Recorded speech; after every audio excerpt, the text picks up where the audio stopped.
Рыхтуючыся да раданіцы, важна не прынесці на могілкі штучныя кветкі.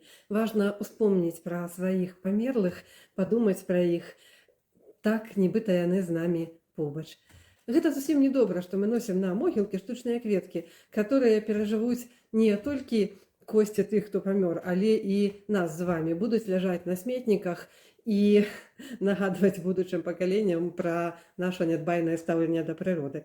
Але вось я думала, ну якая можа быць альтэрнатыва для гэтых кветак? І ўзгадала, што ў маім дзяцінстве, уласна, калі я яшчэ дзяўчынкай малой з мамаю хадзіла на могілкі на радаўніцу, я помню, што былі такія вяночкі з васкаваных кветак, і я нават бачыла, як жанчыны іх рабілі, хаця сама ніколі не спрабавала так рабіць. Ну і вось ведаеце што? Я вырашыла сёлета такі вяночак зрабіць. І вось ён мой першы вяночак з васковых кветак.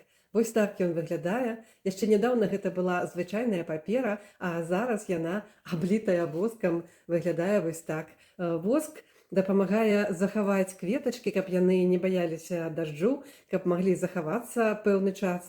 А у прынцыпе, воск гэта ж натуральная даволі такая рэч. І разам з папераю ён лёгка потым ператворыцца у нішто. Пакажу, як зрабіць вось такую ружачку, которая у мяне тут на вяночку таксама ёсць. Вось, бяром стужку паперы, прыкладна 5 сантиметраў шырыня, закладаю ражок вось так на 45, а потым яшчэ раз закладаю вось такім чынам. І атагнуць назад, уперад і назад, уперад і назад. Атрымліваецца падобна, як цукерачкі закручваем, то бок так і назад разварот такі.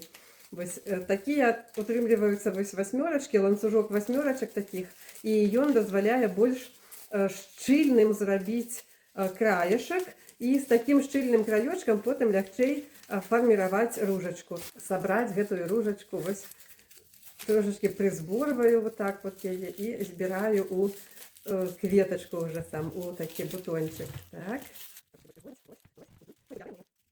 Такая маленькая прыгажэнькая ружачка атрымалася. Вось лісцікі можна зрабіць, можна іншага колеру зрабіць кветачкі.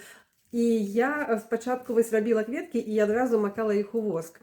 Але потым зразумела, што такія цвёрдыя кветачкі цяжка замацаваць на абручыку. Таму потым я ўжо стала рабіць спачатку кветкі, потым мацаваць іх вот такімі яшчэ мяккімі папяровымі на абручы, а потым палівала воскам ці абмаквала ў воску больш шырокую місачку, каб вяночак памясціўся.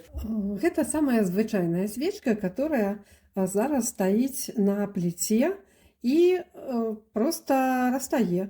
Вось яна стане вадкаю, і ў гэты жидкі воск вадкі я буду мачаць папяровыя кветачкі. Вот так, каб глыбей, каб цалкам яны ўсе пакрыліся, прапіталіся. Калі акунаць не атрымліваецца, то можна паліваць воскам зверху, а потым збіраць яго ізноў. Вось так. Ужо потым эксперыментавала з іншымі кветачкамі, зрабіла вось такі букет. Таксама яны васкаваныя, тут і валошкі, і рамоначкі, і макі, і дзьмухаўцы, то бок тыя беларускія кветкі, которые радуюць жывых, то хай парадуюць і памерлых. Ну і таксама эколагі хай парадуюцца, што мы вяртаемся да традыцый, которые больш экалагічныя, а не лёгкія шляхі шукаем сабе.